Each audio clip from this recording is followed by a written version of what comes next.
Hello, and welcome to Cozy Bedtime, a snug little spot where evening stories and gentle relaxation lead the way to a peaceful night's sleep. Tonight, we share another soothing tale designed to calm your thoughts and invite a sense of comforting tranquility. But first, let's pause for a moment to prepare body and mind for rest. Find a comfortable position, and with each slow inhale and gentle exhale, imagine the day's worries drifting away. Detaching from daily busyness can be tough, especially as bedtime nears. But remember, the less we worry about falling asleep, the more easily our minds can release lingering tension.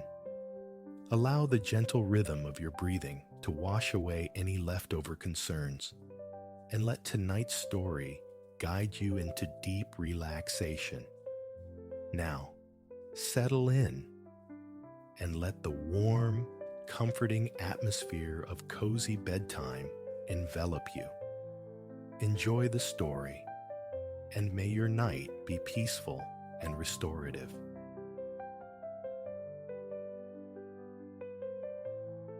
Still shouldering the weight of his pack, a tangible reminder of the miles already traveled and those yet to come, Silas stepped into the humid embrace of the rainforest retreat. A thirst for the untrodden path had drawn him here, to the northeastern edge of the Yucatan, a coastline promising raw, natural splendor. His plans were sketched in sunlight and salt water, hikes etched through emerald canopies with newfound companions, languid bicycle journeys chasing the setting sun, and breathless encounters with kaleidoscopic life beneath the waves. But first, stillness. Before the outward journey commenced, an inward one beckoned. Calming the restless tides of his mind felt paramount, a necessary anchor before casting off into the verdant unknown. Check-in completed, he approached the concierge, a serene young man whose white linen shirt seemed to capture the very light of the place. Fortune smiled.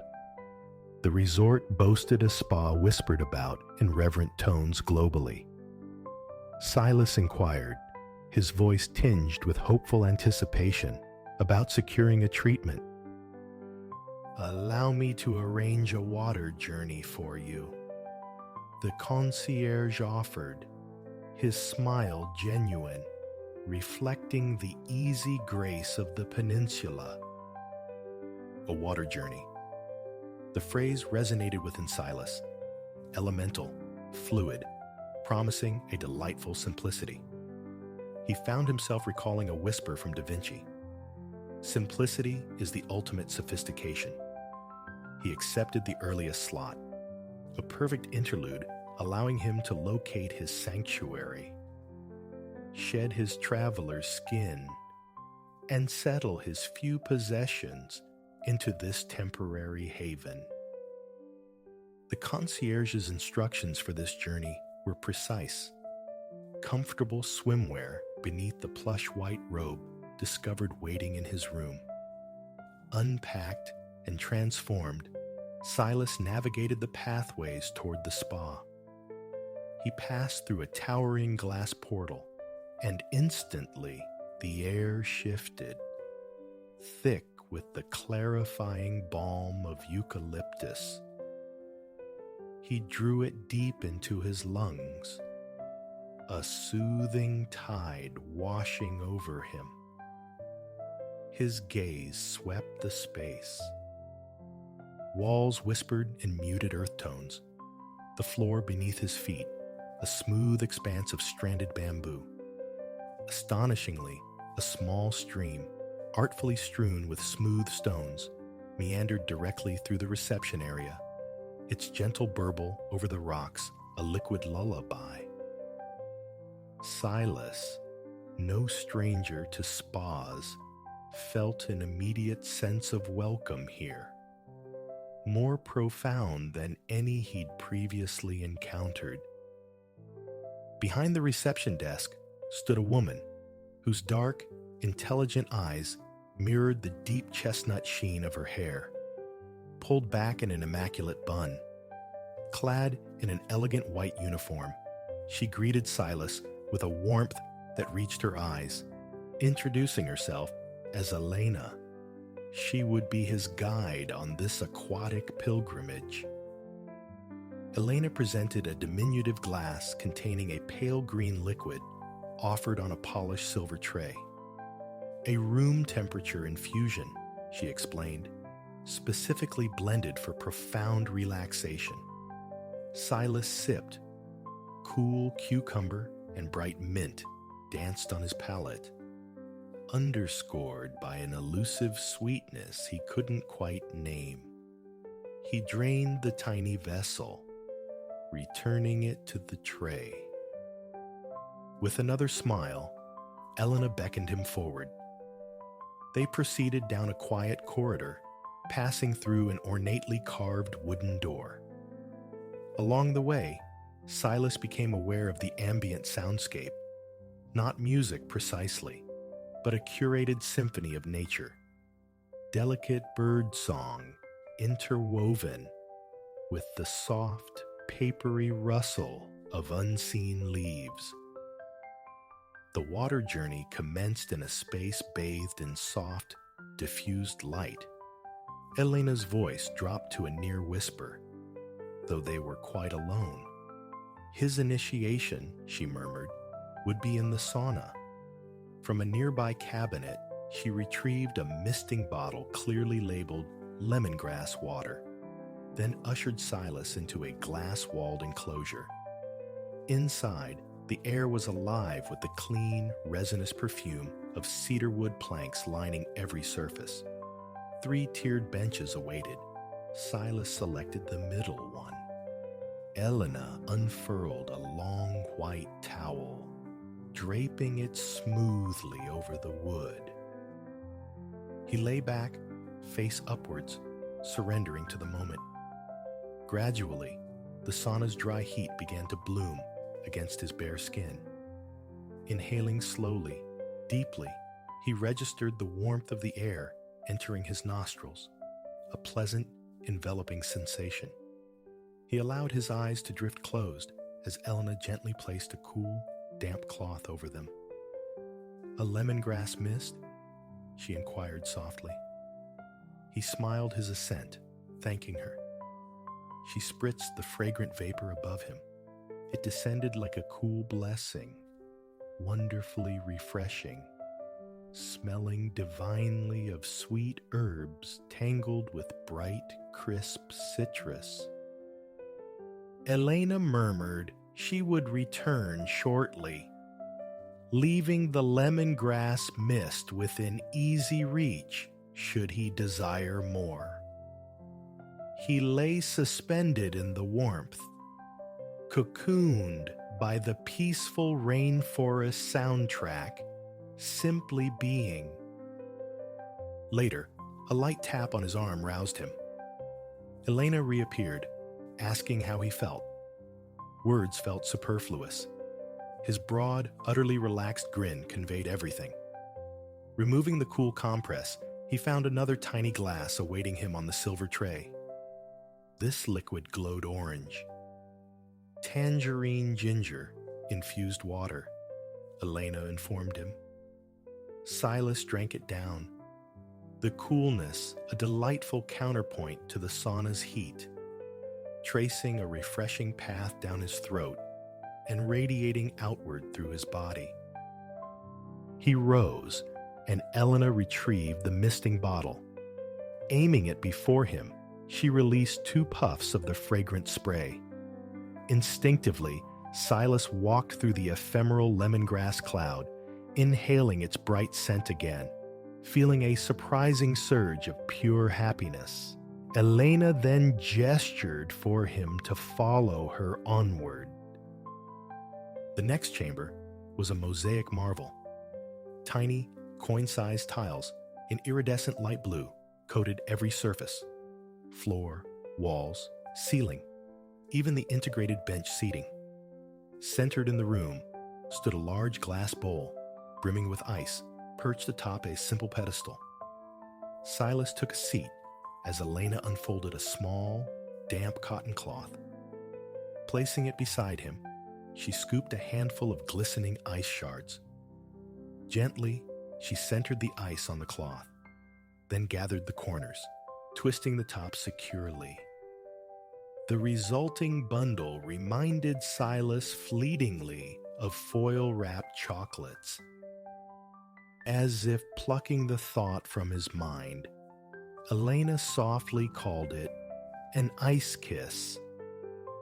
She handed it to him, explaining the exfoliating benefit of the cool, textured fabric against warm skin.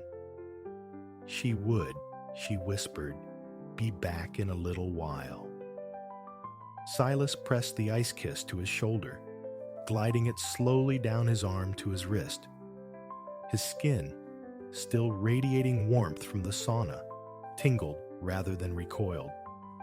The sensation was invigorating, far less shocking than he'd anticipated. He repeated the ritual on his other arm, then traced the cool dampness across the back of his neck. By the time he finished, the ice had almost entirely yielded to his body heat, leaving only the empty, wet cloth in his hand. He draped it over his head, luxuriating in the lingering coolness. Moments later, Elena reappeared, this time bearing a small saucer of translucent aloe vera gel.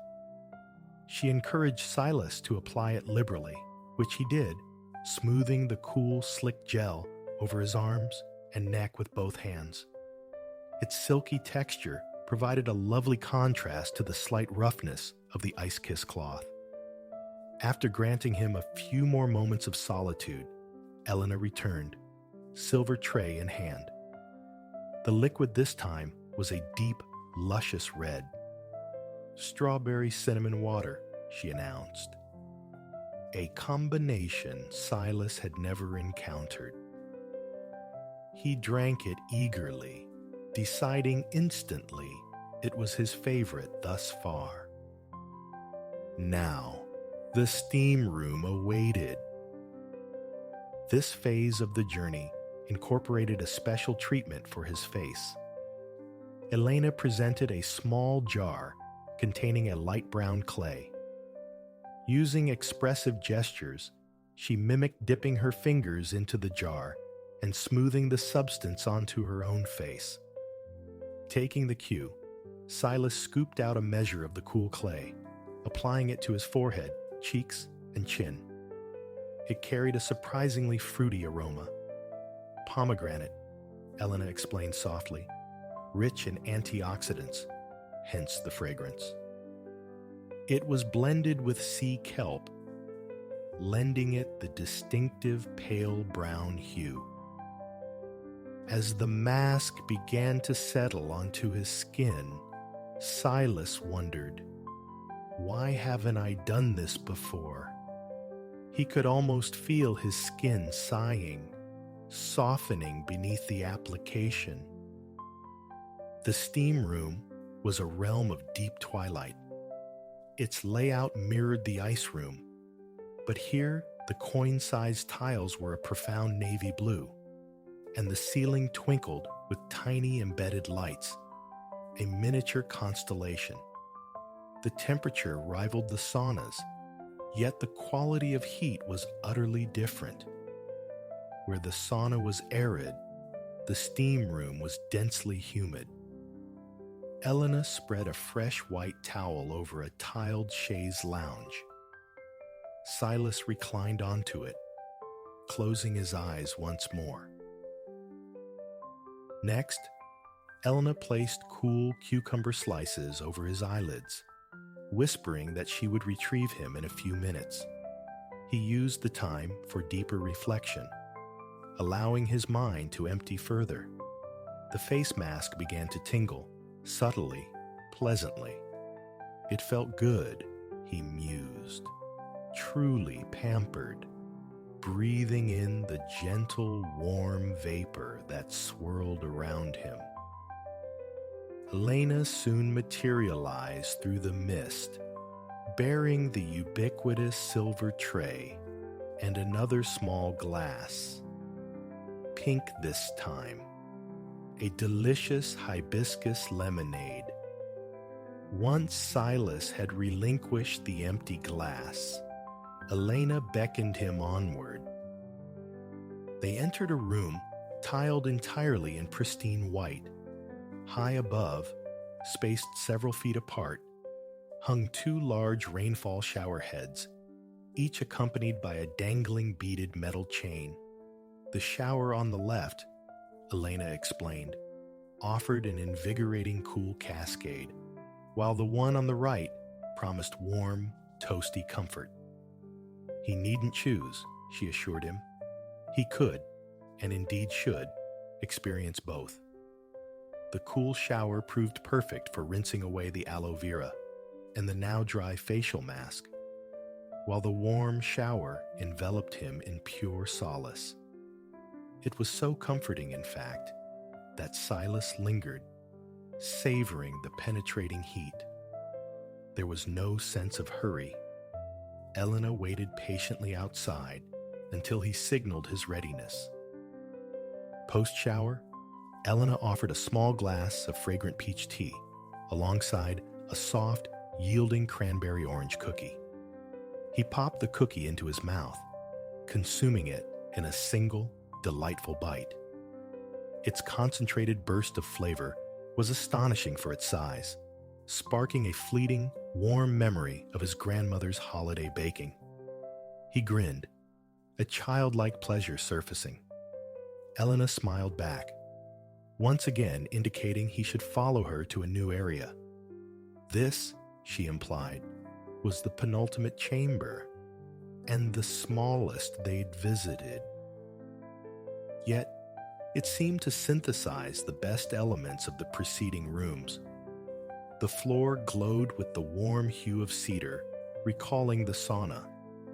In the room's center rested a tiled lounger similar to the one in the ice room, but this one gleamed in a lustrous beige.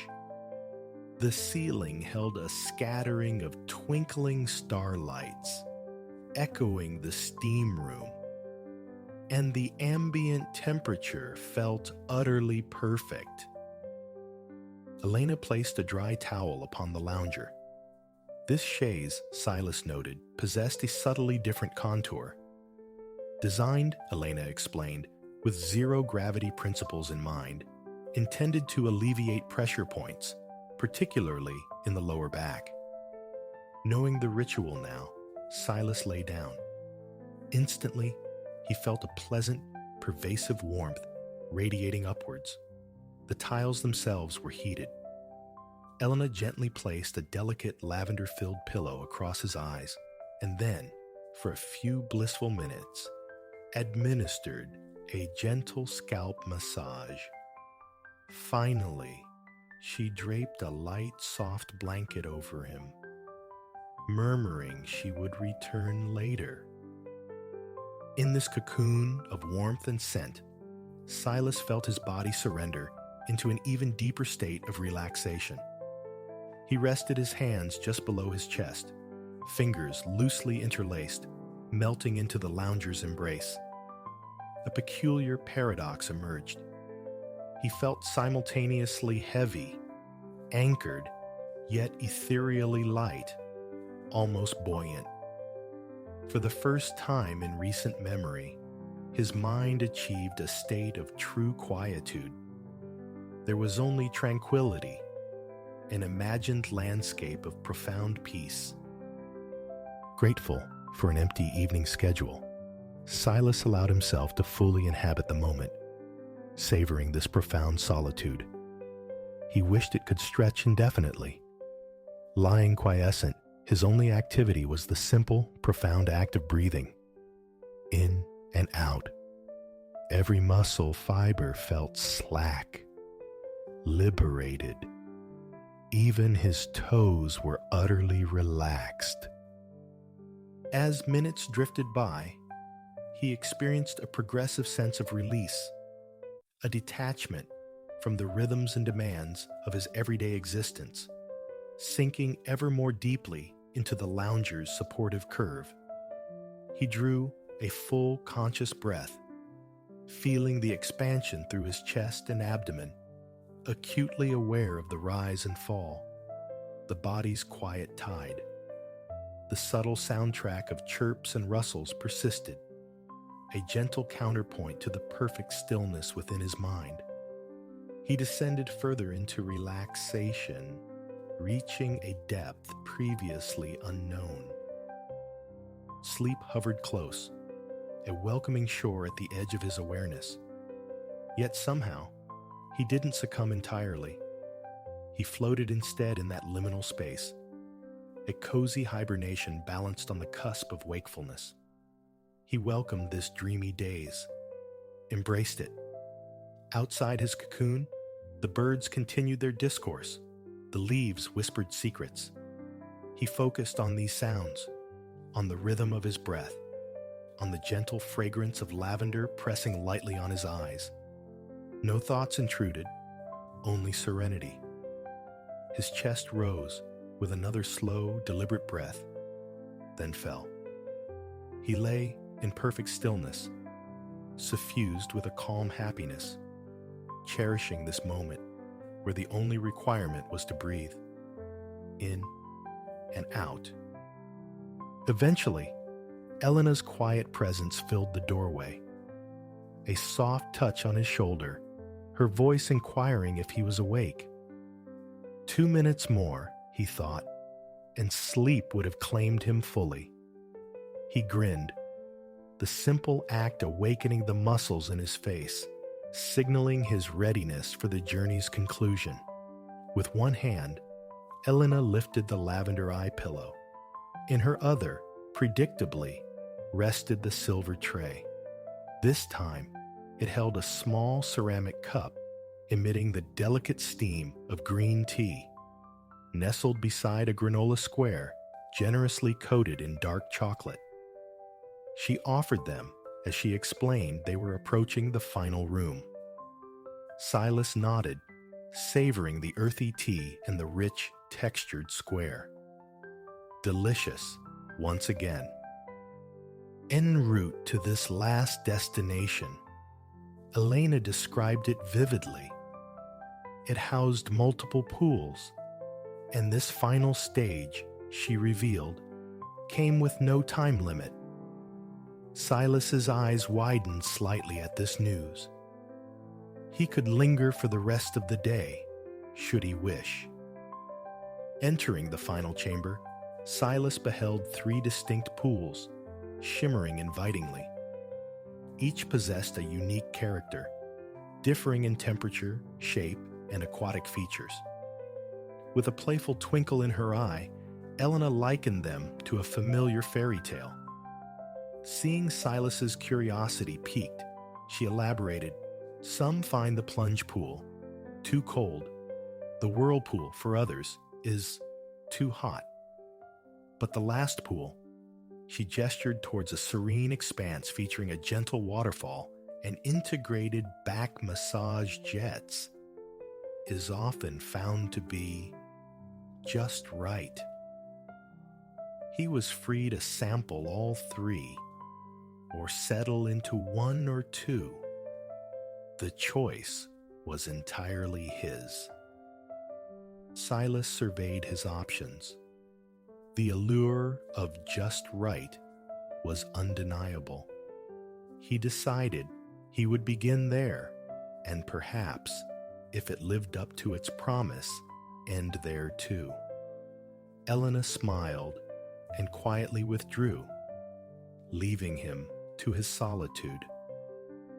He eased himself into the water, a slow immersion until his entire body was enveloped. The temperature felt almost indistinguishable from his own skin. He swam languidly towards the back massage feature. Robust streams of water pulsed from multiple spouts set into the wall. Pressing his back against the therapeutic currents, He closed his eyes, surrendering to the sensation. After several moments of blissful pummeling, he felt inclined to move. A lap or two, perhaps. Nothing strenuous. The gentle resistance of the water felt good against his limbs.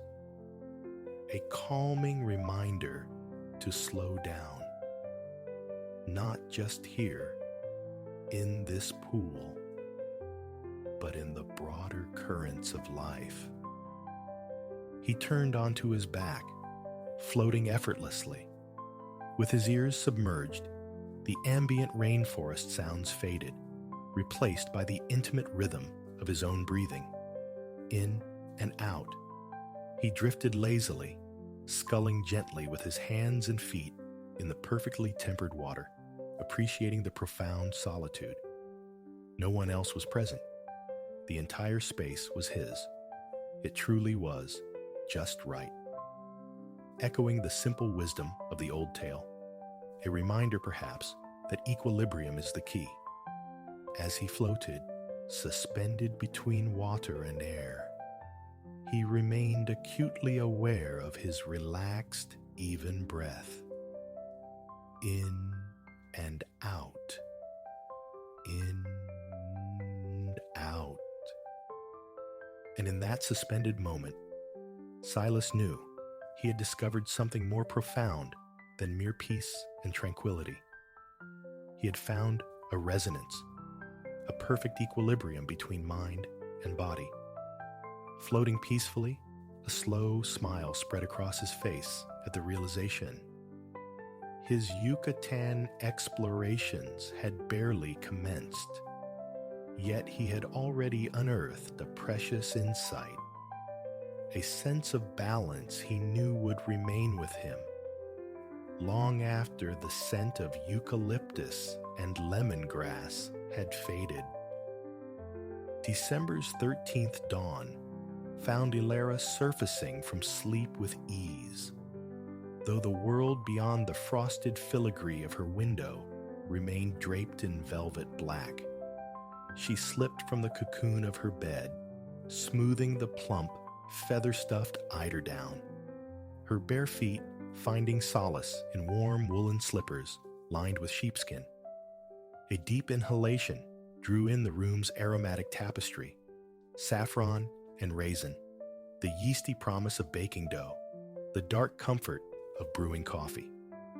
Ilara descended the stairs, a phantom avoiding the one complaining riser, careful not to stir her grandmother or sister, melting into the kitchen's embrace.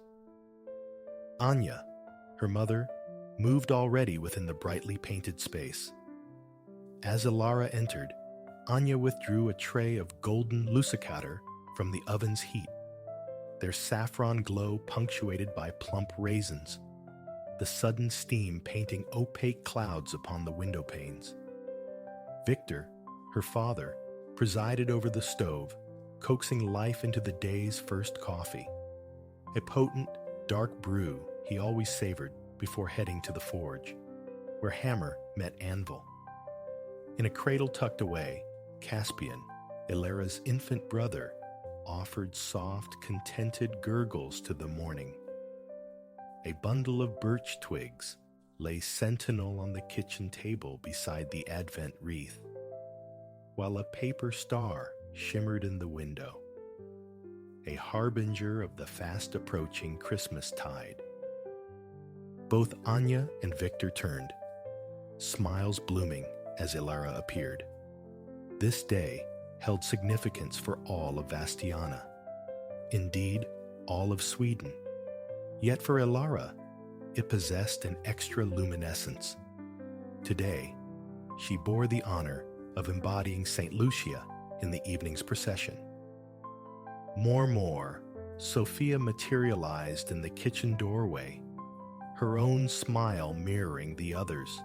She ruffled Ilara's fair hair, a fleeting, affectionate gesture, before settling near the ceramic stove, whose radiant heat filled the corner and permeated the room with cozy well-being. Last to emerge was Freya, Ilara's younger sister, descending the stairs with sleep-tousled hair, clutching her cherished red-painted wooden horse. Her eyes widened, taking in the assembled family, the realization dawning. On St. Lucia's morning, the final riser earned the playful title, Lucy the Loose, accompanied by a gentle tap from the birch twigs. A giggle escaped Freya. She was the tardy one. Anya, laughing, already reached for the bundled twigs. Freya darted around the table, a brief, merry chase ending with Anya catching her, tapping her legs lightly before enveloping her in a warm hug. Then, united, the family settled for the day's special breakfast. The lusikater were buttery perfection, golden crescents releasing the faintly exotic dance of saffron upon Ilara's tongue. She tore a tiny scrap, offering it to little Caspian. Not yet a year old, this marked his inaugural Lucia Day. More Sophia, nearing 80 such celebrations, often recounted how, on her own 13th Lucia Day, she too had been chosen to lead the town's procession. Freya, her saffron bun devoured, voiced the question lingering in many young minds. Why this specific day for St. Lucia? Ilara, armed with schoolroom knowledge, began the tale. Lucia, a girl much like Ilara herself, lived centuries ago in Siracusa, Sicily, an island cradled by the distant, bright Mediterranean blue. It was an era devoid of streetlights, oil lamps, certainly electricity. In that Italian landscape, professing Christianity courted danger. To evade persecution, the devout sought refuge in catacombs, subterranean labyrinths beneath the city. Safety came at the cost of sustenance. Food and water were often scarce. Lucia, possessing a compassionate heart, could not abide their suffering.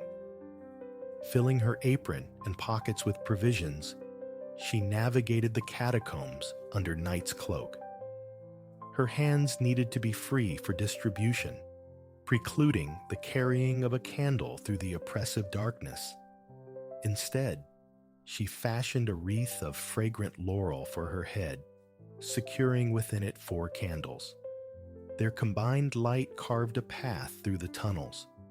This, Ilara concluded, was why each December 13th across Scandinavia, Lucia's benevolence was remembered through candle-lit processions, led by a young woman crowned in light, representing the saint herself. Freya remained inquisitive. Why December 13th? Why not the bloom of spring or the height of summer? Ilara chuckled. Summer was unthinkable for Lucia Day.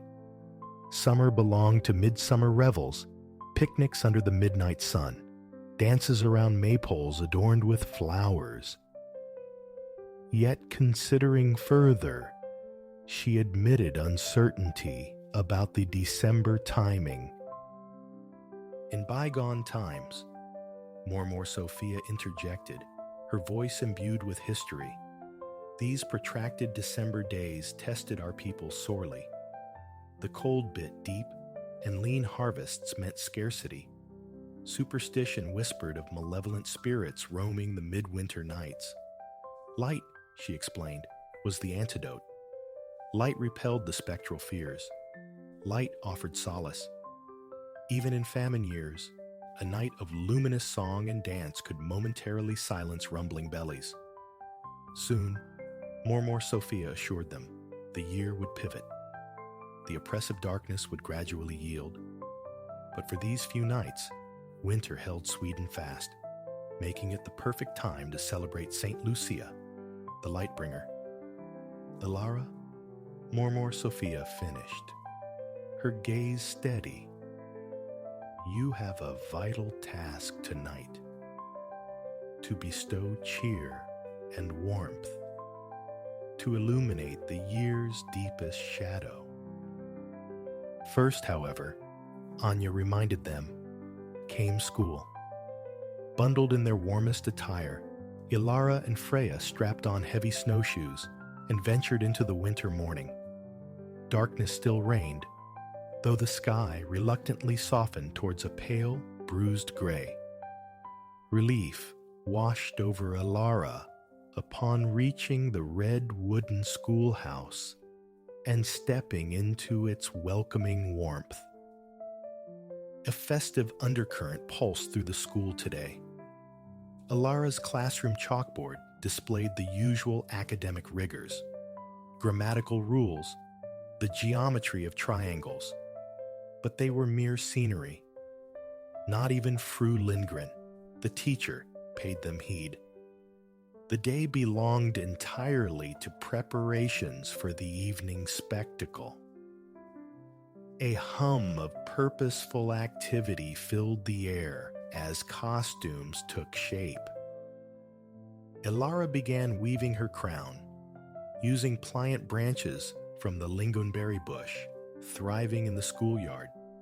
Lucia's wreath was traditionally fashioned from lingonberry, an evergreen symbolizing resilience, hope, and the promise of returning life even in winter's depths. As she worked, her fingers grew sticky with sap, the crushed leaves releasing a sharp, verdant perfume that conjured images of spring, fields dotted with newborn lambs, the sudden blue burst of forget-me-nots. Around her, classmates immersed themselves in their own transformations. Girls meticulously painted candle holders. They too would walk in white, trailing their Lucia, each bearing a single flame. Boys busily affixed paper stars to slender wands, preparing to become the procession's star boys, complete with tall, star-emblazoned paper hats. Outside the classroom, younger children darted about, a mischievous troop of Tomtenisar, Santa's elves, identifiable by their pointed red hats and ears. Midday brought a fleeting solar appearance, a pale, silvery disk veiled by clouds, vastly different from the blazing golden orb of midsummer. Its light, thin and cool, nonetheless made the thick snow blanketing the village glitter and sparkle.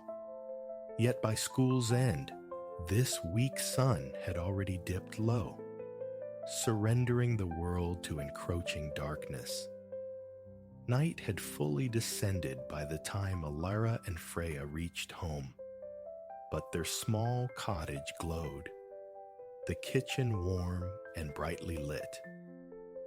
Anya had spent the day amidst flower clouds and fragrant spices. To honor the sustenance Lucia carried into the catacombs, tradition dictated a feast of warming delicacies. She looked up as her daughters entered, their arrival opportune.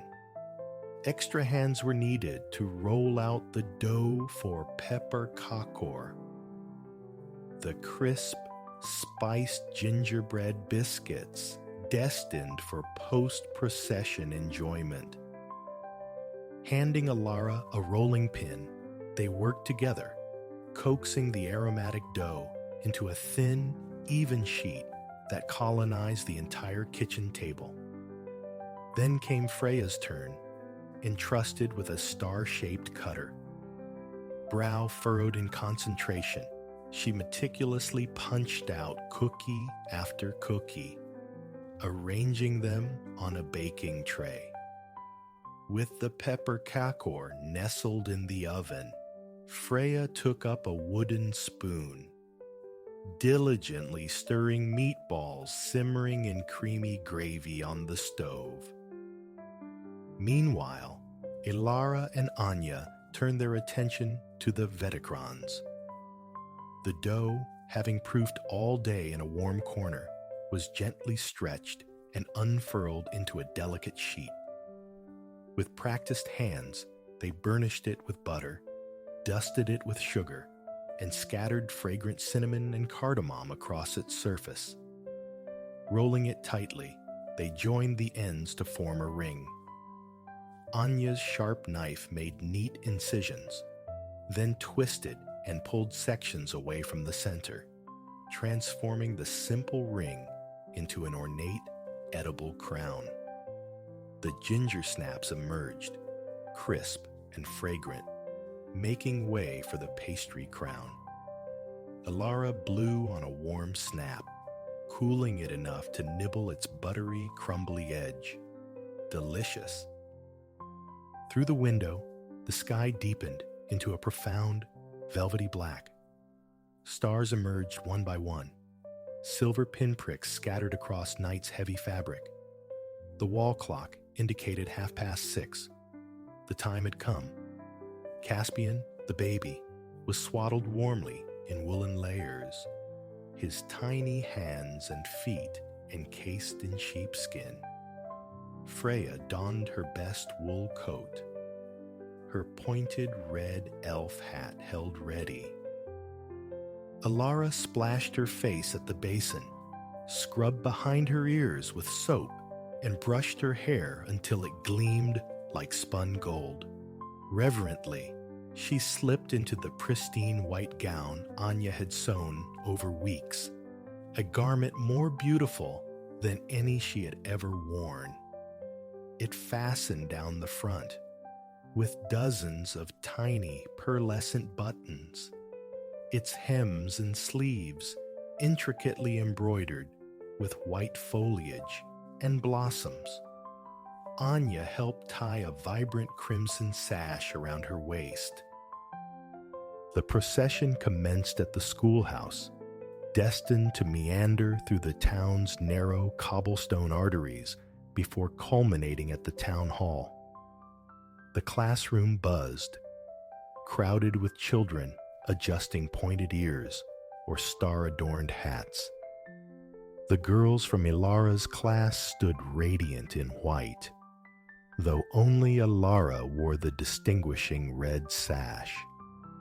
Movement and chatter filled the space, but as the clock struck 7, a profound hush descended upon the waiting assembly. Fru Lindgren raised her hand. The moment was imminent. Alara's stomach fluttered, a blend of exhilaration, for the honor was immense, and trepidation. She prayed her head wouldn't wobble beneath the wreath's weight, that she wouldn't stumble on the icy cobbles, that the words of the special St. Lucia hymn wouldn't desert her. Silently, she rehearsed the melody. Natten går tunga fjät, runt gård och stuva, kring jord som sol förlät, skuggorna ruva. Då i vårt mörka hus stiger med tända ljus, Sancta Lucia, Sancta Lucia. Now night walks grand, yet silent, around farm and cottage, around earth, forsaken by sun, shadows linger. Then in our darkened house rises with lighted candles, Saint Lucia, Saint Lucia. Fru Lindgren carefully positioned the lingonberry wreath upon Alara's hair. It felt substantial, but manageable, secured firmly with hidden pins, remaining steady even as Alara tested it with small head movements. With the strike of a match, Fru Lindgren ignited the candles. A collective intake of breath, then silence as the other children gathered behind her, quiet as field mice. Alara offered a small, brave smile and stepped through the school door, leading the procession across the snow-covered yard and into the waiting streets of Vastiana. At the schoolhouse gate, Alara permitted herself a swift glance backward. Behind her stretched the dark silhouette of the school, and beyond, the forested hills embracing the village edge. she saw the school garden submerged in deep snow. And then her classmates, ethereal in white, illuminated by the golden halo of their candles. A genuine smile touched her lips as she pushed open the gate and descended into the town proper. Both sides of the street thronged with villagers. Their faces remained indistinct blurs in the flickering light, but their voices rose as one entity. The clear sopranos of the women, the deep resonance of the men, the reedy counterpoint of children too small to march. Ilara focused on maintaining an even pace, not so swift as to curtail the magic prematurely, nor so slow as to falter. As she walked, her thoughts drifted to Mormor Sophia, treading this very path decades ago. She pictured Vastiana in those older times. How impossibly long and dark the winter nights must have seemed before ubiquitous lamps. How profoundly precious this candlelit procession must have felt. Her mind journeyed further to young Lucia in Syracusa, her small flame defying the catacombs' oppressive blackness. By the time the town hall loomed into view, the familiar repertoire of traditional carols had been sung. Only the Lucia Day hymn remained. Ilara sang it now, her voice clear and strong, rising into the night air, echoing over rooftops and towards the distant, silent hills. With the uplifting melody and the myriad twinkling candles, Ilara mused, the night seemed less formidable, less dark after all. The procession concluded. The great doors of the town hall swung wide, welcoming everyone inside. Ilara entered, her cheeks and fingertips flushed pink from the cold. Within, long tables groaned under the weight of festive abundance. Buns, biscuits, pastries, smoked fish, new potatoes, coffee laced with cardamom, and steaming vats of glug. The spiced mulled wine simmered for hours with raisins and almonds. Too young for the wine, Ilara warmed herself with a mug of spiced apple cider and a generous slice of Anya's veticrans. Everyone sought her out, from the mayor himself to neighbors and teachers, the women from her mother's sewing circle, the men who worked alongside Victor at the forge. Unanimous praise flowed. What a splendid Lucia she had made. Once appetites were sated, tables were cleared, making way for the band. To the lively strains of fiddle and accordion, villagers took to the floor, swirling in waltzes and polkas. Ilara danced too, once around the room with Victor, twice with her cousin Lars, and once, purely for joyous abandon, she waltzed with Freya. The adults continued, but fatigue began to claim Ilara. Finding an empty chair, she curled up, watching the ebb and flow. Older couples, moving in comfortable silence. Younger pairs exchanging shy smiles. Victor tapped his foot rhythmically. Anya gently rocked baby Caspian, fast asleep and bundled in her shawl. Some villagers, honoring Lucia Day tradition, would remain awake until dawn, dancing, singing, eating, drinking, sharing stories to bridge the long night. But not Ilara. As midnight approached, her yawns became uncontrollable. Anya and Victor guided her home through the quiet, snowy streets. There, changed into a fresh nightgown, she burrowed into bed, She listened to the settling sounds of the house, Freya rustling beside her, more Sophia murmuring softly as she tucked Caspian into his cradle, Anya and Victor's hushed conversation downstairs. Gradually, the sound softened, faded, until only stillness remained. Everyone else slept. Ilara felt exhaustion weighing heavy on her eyelids, yet she resisted sleep for a few moments longer. She wanted to lie there, enveloped in warmth and comfort, replaying every luminous detail of the evening. The snow-kissed streets, the resonant singing, the fragrant welcome of the town hall, the collective cheer of hundreds of candles banishing the winter dark.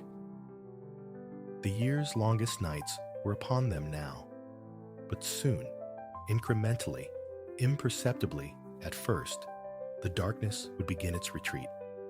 The days would lengthen, the sun linger a little longer with each visit. Eventually, the snow would melt, yielding to spring's tender green. And finally, summer would arrive with its endless, languid days. Ilara sank back against her pillow, thoughts filled with warmth and returning light, and drifted into sleep.